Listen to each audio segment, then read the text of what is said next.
إن الحمد لله نحمده ونستعينه ونستغفره ونعوذ بالله من شرور أنفسنا ومن سيئات أعمالنا من يهده الله فلا مضل له ومن يضلل فلا هادي له وأشهد أن لا إله إلا الله وأشهد أن محمدا عبده ورسوله يا أيها الذين آمنوا اتقوا الله حق تقاته فلا تموتن إلا وأنتم مسلمون يا أيها الناس اتقوا ربكم الذي خلقكم من نفس واحدة وخلق منها زوجها وبث منهما رجالا كثيرا ونساء واتقوا الله الذي تساءلون به والأرحام إن الله كان عليكم رقيبا يا أيها الذين آمنوا اتقوا الله وقولوا قولا سديدا يصلح لكم أعمالكم ويغفر لكم ذنوبكم ومن يطع الله ورسوله فقد فاز فوزا عظيما أما بعد فإن خير الحديث كتاب الله وخير الهدي هدي محمد صلى الله عليه وسلم وشر الأمور محدثاتها وكل محدثة بدعة وكل بدعة ضلالة وكل ضلالة في النار أعوذ بالله من الشيطان الرجيم بسم الله الرحمن الرحيم الرجال قوامون على النساء بما فضل الله بعضهم على بعض وبما أنفقوا من أموالهم فالصالحات قانتات حافظات للغيب بما حفظ الله واللاتي تخافون نشوزهن فعظوهن واهجروهن في المضاجع واضربوهن فإن أطعنكم فلا تبغوا عليهن سبيلا إن الله كان عليا كبيرا رب اشرح لي صدري ويسر لي أمري واحلل عقدة من لساني يفقهوا قولي رب زدني علما اللهم صل وسلم على نبينا محمد صلى الله عليه وسلم وبارك عليه محترم حاضرین جمعہ اسلامی بھائیوں بزرگوں نوجوانوں عزیز بچوں اور پردہ نشین خواتین اسلام خطبہ مسنونہ کے بعد سورۃ النساء کی ایک آیت کریمہ آپ کے سامنے پڑھی گئی ہے جس آیت کے اندر اللہ رب العالمین نے میاں اور بیوی کا تذکرہ کیا شوہر اور بیوی کا تذکرہ کیا ساتھ ہی ساتھ شوہر کا مقام اللہ نے اونچا کیا ہے یہ بات بھی بیان کی کون سی عورت اللہ کو اچھی لگتی ہے اس معنی میں کہ وہ نیک ہے یہ بھی اللہ نے بیان کیا اور اگر ایک بیوی نافرمان ہو جائے اچھی نہ رہے تو ایک شوہر اس کے ساتھ کس طریقے کا معاملہ کرے یہ چیز بھی اللہ نے بیان کیا اور آج کے اس خطبہ جمعہ میں انشاءاللہ ہم آپ کے سامنے میاں بیوی کا جو یہ رشتہ ہے اس رشتے کی اہمیت اور موجودہ زمانے میں اس رشتے کی ناقدری کیا ہے کس طریقے سے لوگوں نے اس کو ہنسی مذاق اور کھیل بنا رکھا ہے اس کا تذکرہ انشاءاللہ کریں دیکھیں ہماری شریعت نے اللہ رب العالمین نے ہم مسلمانوں کو دنیا والوں کو جو سسٹم اور نظام دیا ہے اگر اس کے مطابق ہم چلیں تو کسی بھی طرح کا مسئلہ ہماری زندگی میں پیدا نہ ہو اگر مکمل طور سے اسلام کی گائیڈ لائن کے مطابق ہمارا کام ہو تو پھر ہماری زندگی سے مشکلات اور پریشانیاں بہت حد تک ختم ہو جائیں ہماری زندگی میں جو مشکلات اور پریشانیاں آتی ہیں ان کے بڑے ذمہ دار ہم خود ہوا کرتے ہیں چاہے وہ گھریلو زندگی کا مسئلہ ہو شادی شدہ زندگی کا مسئلہ ہو باہر کی زندگی کا مسئلہ ہو یا ماں باپ اور اولاد کے درمیان کسی طرح کا مسئلہ ہو ہماری شریعت نے جو قاعدے قانون رولز اور جو ہے قوانین بنائے ہیں اگر ان کے مطابق ہم چلے تو ہماری زندگی خوشگوار ہو اور اسی لیے پیارے رسول صلی اللہ علیہ وسلم نے بیان فرمایا کہ اللہ رب العالمین کے نزدیک اور خود میرے نزدیک نکاح میں بدھے ہوئے دو لوگوں کا جو رشتہ ہے اور ان کے درمیان جو محبت ہوتی ہے ایسی محبت کی مثال میں نے دنیا کے اندر اور نہیں دیکھی ایسی محبت کی مثال میں نے دنیا کے اندر کوئی اور نہیں دیکھی. تو اصلی محبت یہ، حقیقی محبت یہ ہے کہ ایک میاں ایک بیوی دونوں ایک دوسرے کو ٹوٹ کر چاہیں. ان کے درمیان ایسی محبت، ایسی بونڈنگ، ایسا رشتہ، ایسا تعلق ہو جو کسی تیسرے کے کہنے اور تیسرے کے بیچ میں آنے کی وجہ سے خراب نہ ہو. معاملات وہاں بگڑتے ہیں جہاں ہم بھروسہ کرنا چھوڑ دیتے ہیں. معاملات وہاں بگڑتے ہیں جہاں ہم اعتماد کرنا چھوڑ دیتے ہیں. معاملات وہاں بگڑتے ہیں جہاں ہمارے درمیان چھوٹی چھوٹی بات پر انبن ہونا شروع ہو جاتی ہے. ورنہ اللہ رب العالمین نے بیان فرمایا، قرآن کی آیت ہے وَمِنْ آيَاتِهِ أَنْ خَلَقَ لَكُم مِّنْ أَنفُسِكُمْ أَزْوَاجًا لِتَسْكُنُوا إِلَيْهَا، کہ اللہ کی نشانیوں میں سے ایک نشانی یہ ہے کہ اللہ نے تمہارا جوڑا بنایا ہوا ہے. کیوں؟ تاکہ تم اس کے ذریعے سکون حاصل کرو. اور واللہ آپ پوری دنیا کے اندر سکون تلاش کریں، لیکن جو سکون اور حقیقی آرام آپ کو آپ کی اپنی بیوی کی گود میں اس کے پاس رہ کر کے ملے گا، وہ دنیا کی کسی اور جگہ میں آپ کو سکون نہیں ملے گا. اس لیے پیارے رسول صلی اللہ علیہ وسلم جب پہلی وحی آپ پر نازل ہوئی، آپ بھاگ کر کے اپنے رشتہ داروں کے پاس نہیں گئے، آپ مکے والوں کے پاس نہیں گئے، آپ اپنے خاندان والوں کے پاس نہیں گئے، آپ اپنے چچا ابو طالب کے پاس نہیں گئے، آپ کے اور دیگر رشتہ دار زندہ تھے آپ ان کے پاس نہیں گئے. آپ صلی اللہ علیہ وسلم سیدھے اپنے گھر میں اپنی بیوی اماں خدیجہ رضی اللہ عنہا کے پاس پہنچے اور ان کے پاس اپنا مسئلہ رکھا. خشیت علی نفسی، اے میری شریک حیات، اے میری پیاری بیوی، اے میری زندگی کی متاع، مجھے اپنی جان کا ڈر ہے، مجھے یہ خدشہ ہے کہ میں ہلاک ہو جاؤں گا، میری جان چلی جائے گی. پیارے نبی صلی اللہ علیہ وسلم کو وہاں اماں خدیجہ رضی اللہ تعالی عنہا نے ایک بیوی کی حیثیت سے جو سکون دیا، جو آرام پہنچایا، جو تسلی کے الفاظ کہے، کہا کلا کلا واللہ لا یخزیک اللہ ابدا، ہرگز نہیں، اللہ کی قسم، اللہ آپ کو کبھی بھی رسوا نہیں کرے گا، اللہ آپ کو ضائع اور برباد نہیں کرے گا. پھر آپ کی صفات گنوائی، آپ کا تذکرہ کیا کہ آپ کے اندر یہ خوبیاں ہیں، اور جس کے اندر اچھائیاں ہوں اللہ آپ کو برباد نہیں کیا کرتا ہے. میرے بھائی اور بزرگوں، یہ میاں بیوی کا رشتہ، یہ تعلق اللہ کے حکم سے قائم ہوتا ہے. یہ اللہ نے اجازت دی ہے. نکاح کے ذریعے دو انسان، ایک مرد ایک عورت، دونوں ایک ہو جاتے ہیں. ورنہ اگر بیچ میں یہ نکاح نہ ہو جس کی شریعت نے اجازت دی، اگر یہ نکاح نہ ہو، دنیا کا کوئی اچھے سے اچھا مرد کسی اچھی سے اچھی عورت کے ساتھ تعلق میں آ جائے تب بھی یہ گناہ، یہ حرام. اللہ کی شریعت، اس کے قانون کی روشنی میں ہم کسی عورت کو اور عورت کسی مرد کو اپنی زندگی میں اپنے نکاح میں لیتی ہے. کیوں؟ اس لیے کہ یہی طریقہ جائز ہے. یعنی نبی صلی اللہ علیہ وسلم جس زمانے میں آئے، آپ کو نبی بنایا گیا، وہاں مرد اور عورت کے درمیان تعلق قائم کرنے کے بہت سے طریقے مکہ والوں نے، عرب والوں نے ایجاد کر رکھے. بہت سے طریقے. آپ سوچیں، ایک عورت سے بیک وقت افسوس شرم آتی ہے، حیا آتی، بیک وقت 8 10 15 20 مرد ایک ساتھ اس سے تعلق قائم کیا کرتے ہیں. اور ایسے ہی ایک مرد اپنی بیوی کو اپنا اسٹیٹس اونچا کرنے کے لیے کسی اعلیٰ خاندان کے مرد کے پاس بھیج دیا کرتا تھا کہ ان دونوں کے تعلق سے، ان دونوں کے ملاپ سے جو اولاد ہوگی وہ فلاں اعلیٰ خاندان سے اس کا تعلق ہوگا، ہمارا نام اونچا ہوگا. اور جیسے آج اس قسم کے زنا کے اڈے قائم ہیں، ایسے اس زمانے میں ہوتا تھا. ایسی عورتیں ہوتی تھی، ان کے گھروں پر باقاعدہ مخصوص قسم کے جھنڈے لگے ہوا کرتے تھے. لوگ جان جاتے تھے کہ یہاں فلاں قسم کی عورت ہے، خواہش کو پوری کرنا ہے تو یہاں چلے جاؤ. یہ کئی طریقے تھے، لیکن ایک طریقہ اور تھا جس کو اسلام نے باقی رکھا. وہ یہ کہ اگر کسی کو کوئی عورت پسند ہے، وہ اس کے ولی سے، گارجین سے، ذمہ دار سے جائے، ملاقات کرے، نکاح کی خواہش کا اظہار کرے، پھر دونوں کے درمیان جو ہے یہ تعلق پیدا ہو جاتا تھا ولیوں کی اجازت سے.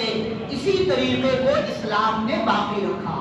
اب اسلام آیا تو اسلام نے اس طریقے کو باقی رکھ کر کے ایک اجنبی مرد اور ایک عورت کو نکاح کے بندھن میں باندھ دیا اور دونوں سے کہا الرجال قوامون علی النساء کہ مرد عورتوں پر ذمہ دار ہیں، مرد عورتوں کے حاکم ہیں، مرد ہی اعلیٰ ہیں، مرد ہی گھر کا گارجین ہے، ذمہ دار ہے اور وہی حاکم ہوگا، مالک ہوگا۔ کیوں؟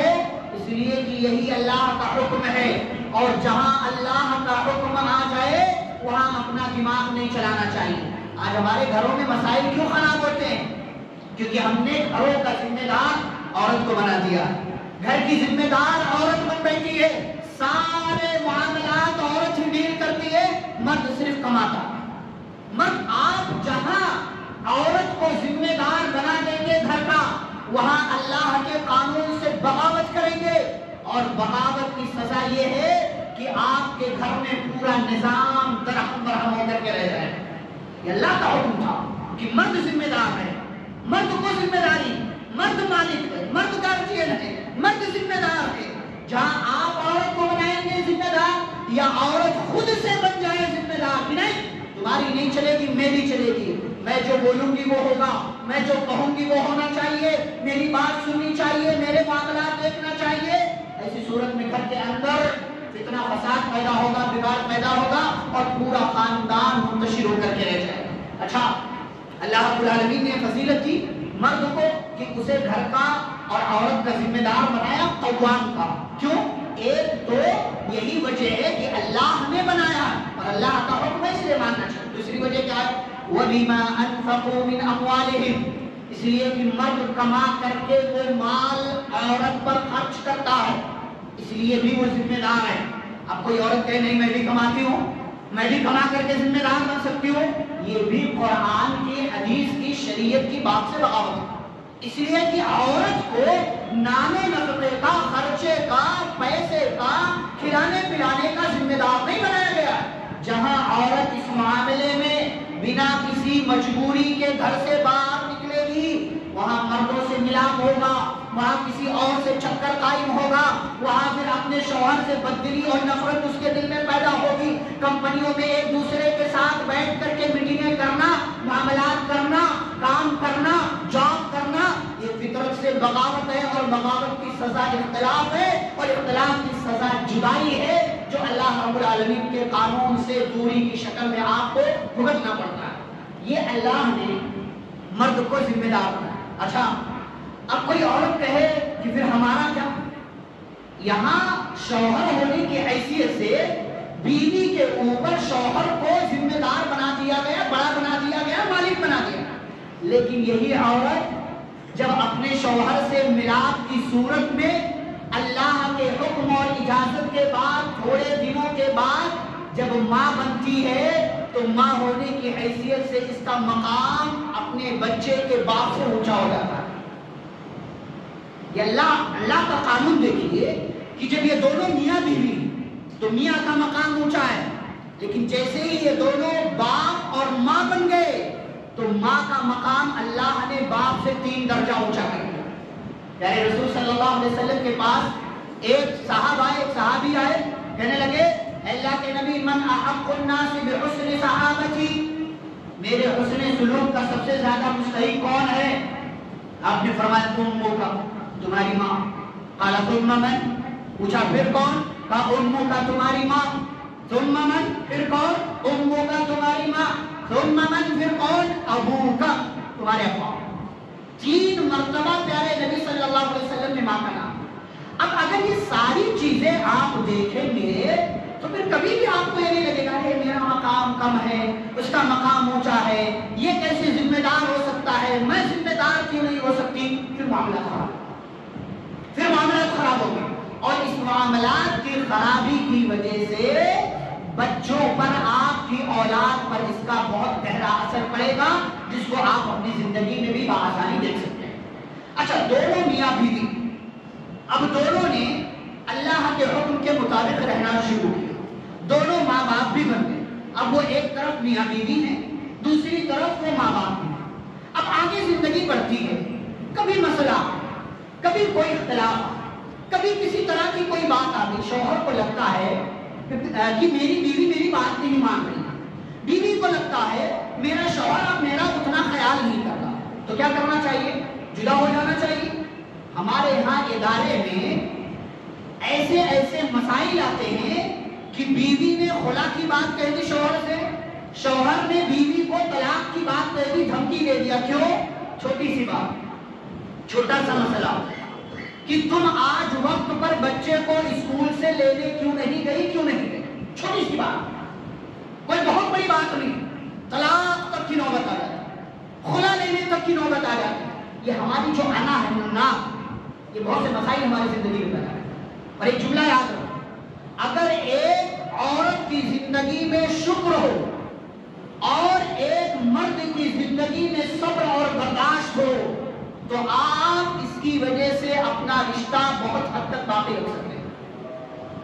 عورت کی زندگی میں شکر نہیں ہوتا، مرد کی زندگی میں صبر نہیں ہوتا، عورت نے کچھ کہہ دیا، تھوڑا سا خلاف ہو گیا، تھوڑی نافرمانی ہو گئی، تھوڑا سا کچھ غلط ہو گیا، کھانے میں نمک زیادہ ہو گیا، تھوڑا سا کپڑا استری کر کے ٹائم پر نہیں رکھ سکی، طلاق، جاؤ اپنے گھر چلی جاؤ۔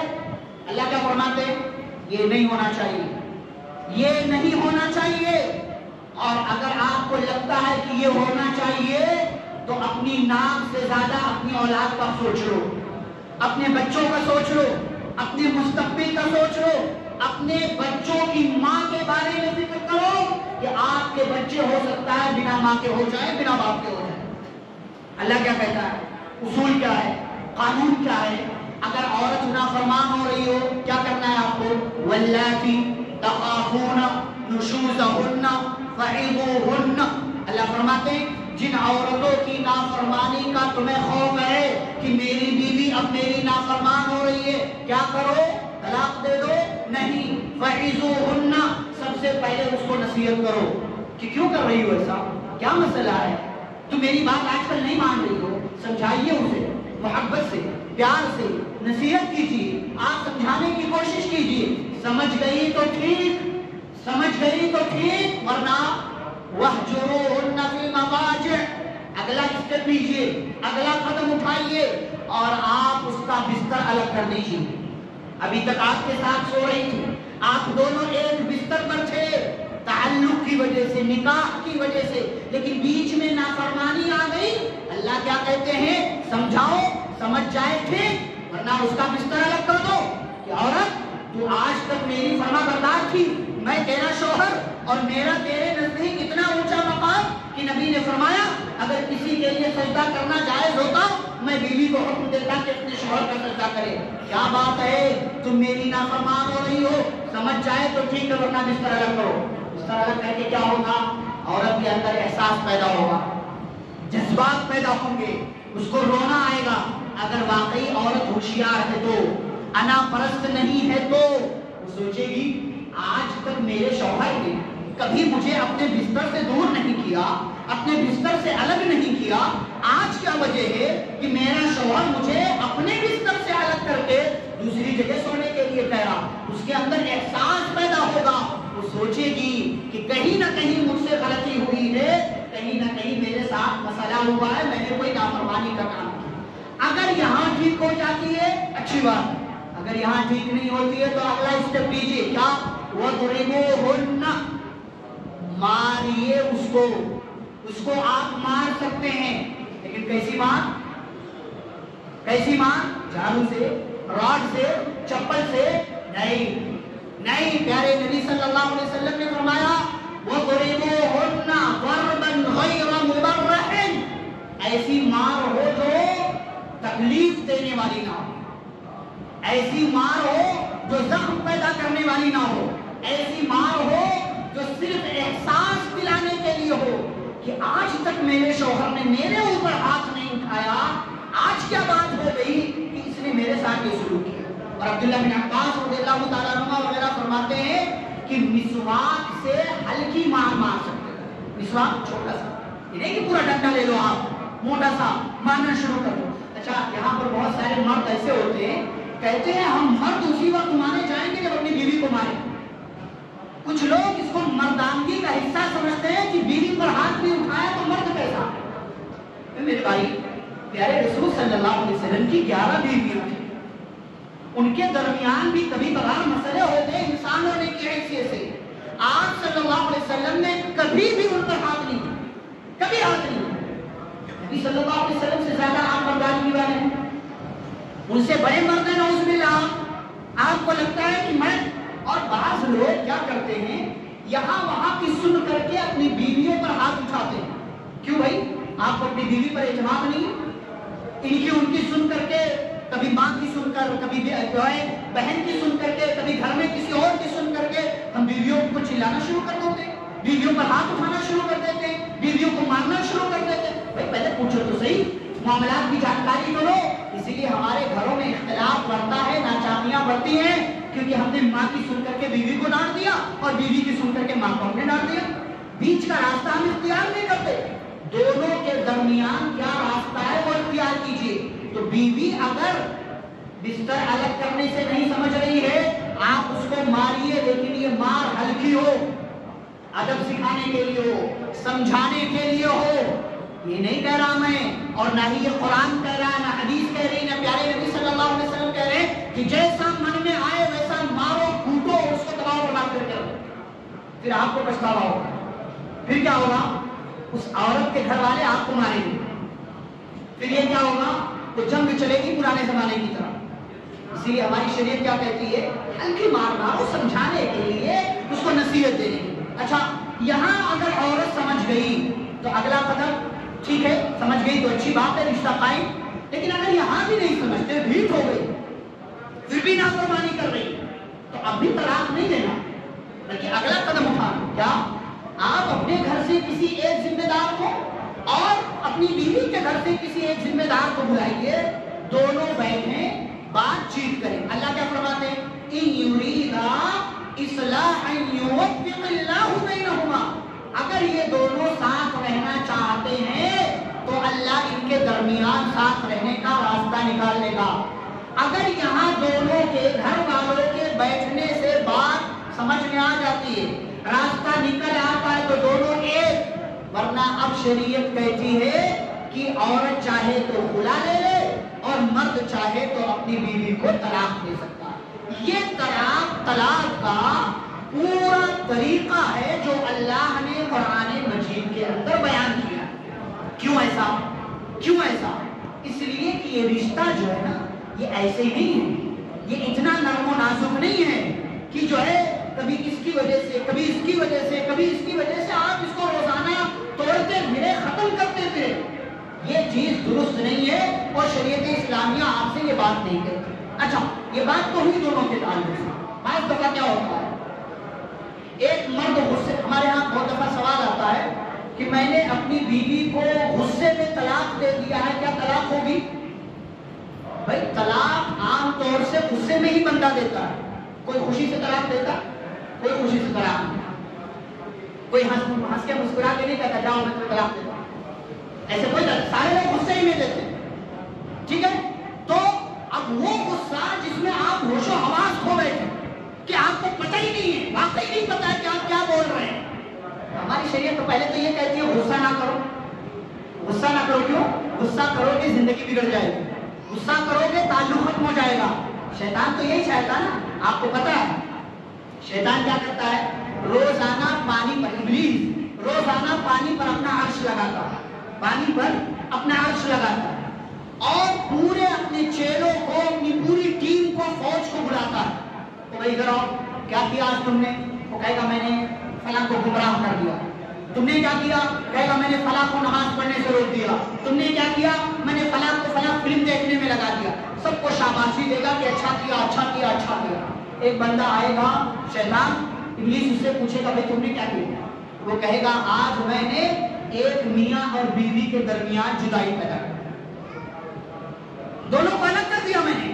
ابلیس اپنی جگہ سے کھڑا ہوگا اور اس کو کہے گا شاباش, یہ کرنے کا کام ہوتا, یہ کرنے کا کام ہوتا, تم لوگوں نے کچھ نہیں کیا, یہ کام اس نے کیا. کیوں بھائی ایسا کیوں؟ اس لیے کہ ایک مرد اور ایک عورت کا جدا ہو جانا, دونوں کے درمیان طلاق کا ہو جانا, یہ صرف دو لوگوں کا الگ ہونا نہیں ہے، یہ دو خاندان کا الگ ہونا، یہ ان کے فیوچر کا الگ ہونا، یہ ان کی اولاد کا بنا سائے کے، بنا سائبان کے، بنا چھت کے ہو جانا ہے۔ وہ دونوں میں سے کسی ایک کی شفقت اور محبت سے محروم ہو جائیں گے، یا تو باپ کی شفقت اور محبت سے، یا تو ماں کے لاڈ پیار محبت اور شفقت سے۔ اس لیے ابلیس خوش ہوتا ہے کہ بھائی یہ کرنے کا کام ہے۔ تو میرے بھائیوں، اگر کبھی غصے کی نوبت آئے بیوی پر تو غصے کا اظہار نہ کرو، خاموش ہو۔ پیارے نبی صلی اللہ علیہ وسلم نے کیا فرمایا؟ من صمت نجات، جو خاموش ہو گیا وہ نجات پا گیا، جو خاموش ہو گیا اس کو نجات مل گئی۔ کس سے؟ نبی نے یہ نہیں فرمایا۔ ایک صحابی ہے، آپ صلی اللہ علیہ وسلم سے کہا اوصنی یا رسول اللہ، اے اللہ کے رسول صلی اللہ علیہ وسلم مجھے کچھ وصیت کر دیجئے، نصیحت کر دیجئے۔ آپ نے فرمایا لا تغضب، غصہ مت کرو۔ صحابی نے پوچھا اور کچھ؟ نبی نے فرمایا لا تغضب، غصہ مت کرو۔ کئی بار صحابی نے پوچھا فرجت مرارا، نبی نے بار بار وہی دوہرایا لا تغضب لا تغضب لا تغضب، غصہ مت کرو، غصہ مت کرو، غصہ۔ کیوں؟ اس لیے کہ غصہ شیطان کی طرف سے آتا ہے اور شیطان آپ کو تباہ کرنا چاہتا ہے، نقصان پہنچانا چاہتا ہے، اس لیے غصے پر کنٹرول کرنے کی کوشش کیجیے۔ ایک اور بات میاں بیوی کے تعلق کے حوالے سے، بعض لڑکے خاص طور سے وہ بچے جن کی ابھی ابھی شادی ہوئی، ان کے دوست ہوتے ہیں، فرینڈ سرکل ہوتا ہے، یہ اپنی بیویوں کے تذکرے اپنے دوستوں کے درمیان کرتے ہیں۔ میری بیوی ایسی ہے، ایسا کیا میں نے، پہلی بار ملاقات ہوئی تو یہ ہوا، یہ ہوا، یہ ہوا، ایسا ہوا، ایسا ہوا۔ بیوی کے یا شوہر کے راز بتانا یہ اللہ کی لعنت کا سبب ہے۔ آپ بند کمرے میں میاں بیوی جو کر رہے ہیں، جس کی اجازت شریعت نے آپ کو دی ہے، اگر عورت اسے جا کر کے اپنی سہیلیوں کے درمیان بیان کرتی ہے اور مرد جا کر کے، لڑکا جا کر کے اپنے دوستوں کے درمیان بیان کرتا ہے، یہ پہلی بات تو خیانت ہے، راز کو دوسروں کے درمیان بیان کرنا ہے، اور دوسری بات یہ اللہ کی لعنت کا سبب ہے۔ آپ کا ضمیر کیسے گوارا کرتا ہے؟ گویا کہ آپ بے حیا ہیں، بے شرم ہیں، بے غیرت ہیں، آپ کا ضمیر بن چکا ہے کہ آپ اپنی بیوی کے قصے، اپنی بیوی کے ساتھ کیے جانے والے تعلقات کو آپ اپنے دوستوں کے درمیان کریں، اور کیسے مزے لے کر کے ایسے دوست، نعوذ باللہ، یہ بہت غلط بات ہے، یہ بہت غلط بات ہے کہ دونوں ایک دوسرے کے راز کو کہیں بھی ظاہر کریں، اللہ یہ کہ اس کی ضرورت آ جائے۔ جیسے کبھی کوئی مسئلہ ہو جائے، کسی عالم کے پاس آپ بیٹھے، میاں بیوی کے درمیان کوئی جو ہے ناراضگی چل رہی ہے، کیوں ناراضگی چل رہی ہے کسی کو نہیں پتا، لیکن عالم صاحب کے پاس، مفتی صاحب کے پاس مسئلہ گیا، اب مفتی صاحب پوچھیں گے بھائی وجہ کیا ہے؟ اب یہاں آپ بتا سکتے ہیں، یہاں اجازت ہے، کیوں؟ اس لیے کہ مسئلے کا حل نکالے، جس کی وجہ سے مسئلہ پیدا ہو سکتا ہے ان کے درمیان تعلق ویسا نہ ہو پا رہا ہو جیسا ہونا چاہیے، تو اس لیے مفتی صاحب کے پاس بیان کر سکتے ہیں، لیکن دوستوں کے پاس جا کر کے اپنا دکھڑا رونا، آئے میری بیوی تو ایسی ہے، عورت جا کر کے اپنی سہیلیوں کے پاس گئے میرا شوہر تو ایسا ہے، ایسا ہے، ایسا ہے، یہ ہے، وہ ہے، نہ جانے کیا کیا، یہ ساری چیزیں آپ کو اللہ کی نظر میں لعنتی بناتی ہیں اور آپ لعنت کے جو ہے حقدار بنتے ہیں۔ ایک اور چیز ہمارے یہاں کیا ہوتا ہے، ہم مرد خاص طور سے دیکھیں نا، مرد کی طرف داری ہے نا عورت، ہمیں ایک دوسرے کو سمجھ کر کے چلنا چاہیے زندگی، خاص طور سے مردوں کے یہاں کیا ہے، مرد اپنی بیوی کے سامنے، اچھا یہی مرد اگر دنیا کے اندر شادی سے پہلے کسی لڑکی کے عورت کے چکر میں پھنسا ہوا ہے تو خوب اس کے سامنے محبت کا اظہار کرتا ہے، تم میری یہ ہو، تم میری وہ ہو، تم ایسی ہو، تم ویسی ہو، خوب محبتوں کا اظہار کرتا ہے، لیکن یہی لڑکا، یہی مرد جب شوہر بنتا ہے، شروع میں بیوی کے سامنے تو اظہار کرے گا، لیکن تھوڑے دنوں کے بعد بس آتا ہے، جاتا ہے، سوتا ہے، کھاتا ہے، پیتا ہے، پہنتا ہے، نکل جاتا ہے، کچھ نہیں۔ بیوی کے سامنے محبت کا اظہار ہونا چاہیے۔ کچھ مرد تو اتنے برے ہوتے ہیں کہ اپنی بیوی کو کہیں لے جا کر کے گھمانا بھی نہیں چاہتے، غلط ہے یہ۔ پیارے نبی صلی اللہ علیہ وسلم اپنی اپنی بیوی اما عائشہ رضی اللہ عنہا کو ریحانہ کہا کرتے. ریحانہ جس کو آج کی زبان میں ہم بول دے کہ میرا گلاب، میرا پھول، میری خوشبو، یہ آپ سے بتاؤ میں سر بولتے. آج مرد اس کو اپنی جو ہے مردانگی کے خلاف سمجھتا. کبھی اپنی بیوی کے پاس کوئی گلاب کا پھول لے کر کے گئے، آپ لے کر کے جانا چاہیے آپ نہیں. یہ اچھا اسے ہم عیب سمجھتے ہیں. کیوں بھائی عیب کیوں؟ نبی صلی اللہ علیہ وسلم نے کام کیا. کبھی اپنی بیوی کے ساتھ جائیے کسی ایسی نبی نے اپنی بیوی کے ساتھ دوڑ کا مقابلہ کیا. دوڑ کا مقابلہ جب شروع میں اما عائشہ رضی اللہ عنہا آئی، نبی صلی اللہ علیہ وسلم نے دوڑ کا مقابلہ کیا. کہا عائشہ چلو دوڑتے ہیں. میاں بیوی، کون میاں بیوی؟ دونوں عظیم، ایک کائنات کا، نبیوں کا، رسولوں کا، انسانوں کا، مخلوقات کا امام، اور دوسرے اس امام کی بیوی. دونوں دوڑ رہے ہیں کس حیثیت سے؟ میاں بیوی ہونے کی حیثیت سے دونوں ایک دوسرے سے محبت کا اظہار کر رہے ہیں. اور چونکہ ابھی ہلکی پھلکی تھی اما عائشہ رضی اللہ عنہا، نوجوان تھی، ابھی جو ہے بہت زیادہ عمر کی نہیں ہوئی تھی، نبی سے جیت گئی اور نبی صلی اللہ علیہ وسلم پیچھے رہ گئے. پھر ایک موقع آیا، کئی سال گزرے اور اما عائشہ رضی اللہ عنہا کا بدن تھوڑا بھاری ہو گیا، تھوڑی سی فربہ ہو گئی جو ہے جسم کے حساب سے. پھر موقع آیا، نبی نے صحابہ کو کہہ دیا کہ صحابہ آپ لوگ آگے چلے، ہم پیچھے آتے. صحابہ آگے چلے گئے.